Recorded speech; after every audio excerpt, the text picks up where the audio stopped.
Welcome back to another Alliance War. This time around, For Loki is taking on ISO8A, and I've got a couple of interesting fights this war. I'm taking Path 8, which has the Biohazard node, which is why you're going to see me take in Nebula here. I've got Medusa and Black Bolt to carry me the rest of the way, of course. Also have a little bit of mini-boss action. Going to be fighting an Iron Man Infinity War mini-boss. And we've got a couple of little diversity fights here leading up to those more interesting fights. This first one is just going to be a 5-star science champion on one of the easier nodes in the map. You can see the champion's only rank 3 as well. And of course we've got that special lock 1. I'm not sure exactly who's going to be on this node. Didn't really think it mattered a whole lot. And it turns out it is Yellow Jacket. Alright, so the name of the game here, guys, because of that special lock 1, and because I'm running the willpower mastery, I want to finish this fight with 100% health. I'm going to play it safe, going to bait out specials as much as possible. I am going to hit him with an SP1 here, just to get that extra damage output, but I think I actually made a mistake. I kind of regret throwing that special 1. I would prefer to hold back on that special 1, keep my power up, and just, have that as a little bit of healing. I mean, I'm only down 1% right now, but, still, every little bit that I can save matters. I'm not going to do anything that's going to, jeopardize the fight and potentially have me die, but I am going to heal up with that special lock 1 right now. There we go. Now I've got the yellow bar, and I can go in and finish off the fight. Okay, so first fight down. Moving on. Actually, the next fight's going to be a little bit interesting, too. It's going to be my first time fighting Captain America Beard Edition. And I did not remember this guy's moveset at all. So it's going to be a little bit of a learning experience in this fight. I kind of had to bait out a special and just, you're going to see me stand back completely. And just try to memorize what it looked like so that the next time I could punish it. Because it's a heavy limber node too, so I don't really have too many parries to play with.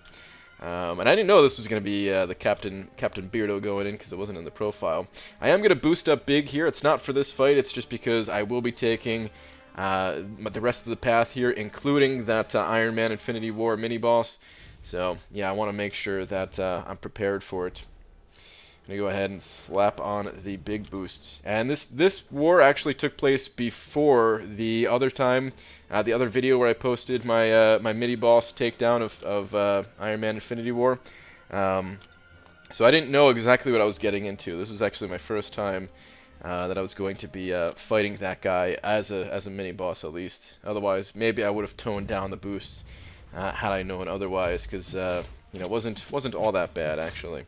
But alright, here we go. Anyway, we got Captain America, Beard Edition, and like I said, I did not know what his moves were even going to look like, so yeah, I stood back, didn't want to punish it, and I was like, okay, we've got a 3-hit combo on the special 1, alright. Also, he's glancing some of my abilities here, so I was not able to actually get armor shatters going, so that was a little bit annoying, but other than that, this fight's not too bad. Now I know what a special 1 looks like, so got that 3 hits, and boom, now we can go in, punish that pretty easily. Gonna try again to shatter him. I got 5 armor breaks, couldn't quite get the 6th one, so once again did not get that armor shatter. But that's alright, he's going down quite nicely. I also had to kind of, I'm out of parries at this point, so I had to, kind of figure out what his heavy attack looked like too. And look at this, now that the fight's pretty much over, now I finally get armor shatter going on him. That would have been nice if I could have got that earlier, but that's alright. So, all in all, Captain America, Captain Beardo, he's really not too difficult of a fight. I don't think he makes a good defender, but he did throw me off at first there, which is, never having fought him before, ever. Alright, here we go. This is the Biohazard node, and I was almost positive that this was going to be a Sentinel going into this, which is why I have Nebula here. And once you have a champion that is immune to poison and bleed, there's really not a whole lot to this node. It's it's just kind of has that requirement to it that you should have someone that's at least bleed immune. It doesn't necessarily need to be bleed and poison, but at least bleed immune is preferable. At least technically, you don't even need that, I guess. But all right. So anyway, the goal here is to build up 5 shock charges, so that he can no longer do well, pretty much anything. Now that I've got my 5 shock charges going, he will not be building those analysis charges anymore. He got 8 of them on me, but that's alright. As long as it stays below like 20 or 30, I don't really care about him gaining a few analysis charges. He was playing a little bit passively here, so I didn't mind kind of just, you know, building up my shock charges a bit more. Otherwise, you know, as long as you don't get stuck in the corner, like that was my other worry. It was like, all right, just don't get stuck in the corner fighting this guy. I never actually fight Sentinels since there's no Sentinels in map 6 of Alliance Quest, so I was a little bit rusty at fighting this guy. But now I've got a whole bunch of shock charges built up, and you're going to see the beauty of Nebula right here. Check this out. Unleash the L2. Look how much health Sentinel has left, and wait, what health? What was that? Oh, he's dead. Just like that, man.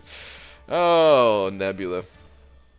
I really, Nebula's really growing on me in the recent times here. Really a big fan of Nebula.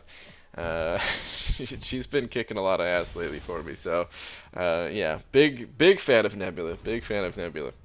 All right, we got a 5-star Mystic champion, and I was fairly certain this was going to be Mordo going into this fight. It's the Starburst and Flare node.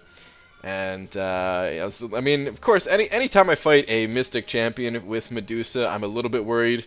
I mean, I know he's probably has Mystic Dispersion running. Everybody who has Mystic Defenders at this level in the game has Mystic Dispersion, either 4 or 5 points. And yeah, I was thinking, all right, just get my hits in. I mean, I've got Flare, so as long as I can get some openings, shouldn't be too bad. I do go ahead and pop in a vulnerability boost just in case the fight goes long. You know, this way he doesn't hit me with that L3. Plus, the invulnerability boost was actually more for the next fight, more so than this one, since I was going to carry this right to the mini-boss, and I knew this was going to be a fast fight anyway. So I'm just baiting out heavy attacks. I wanted to make sure I got my attacks in to cancel his power gain. So got that going, and just going to hit him with an L1 here. And that's actually the fight. These fights don't last very long. The Flare node, of course, when you have a 565 champion, there's not really anyone that can, you know,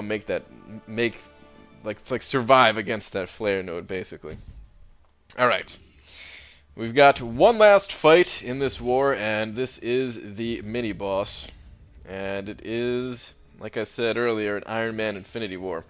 Now, like I said too, this is actually my first time fighting this champion here, and it's going to be a much easier fight than the one I uploaded separately that had had this champion awakened, and it was a 565. This one is only a 345. So yeah, big difference. Doesn't have the awakening ability. Has about 100,000 less HP to chop through. Isn't going to have the crazy power gain at the end. But it's a good showcase of, you know, just the difference between the two champions. If you saw that video and, you know, you watched this one, you could see a vast difference in power level having this guy awakened versus unawakened. And this was actually, I was so happy that this fight happened before the other one, because this is where I based this was a great fight to kind of learn about like how this fight works on this node.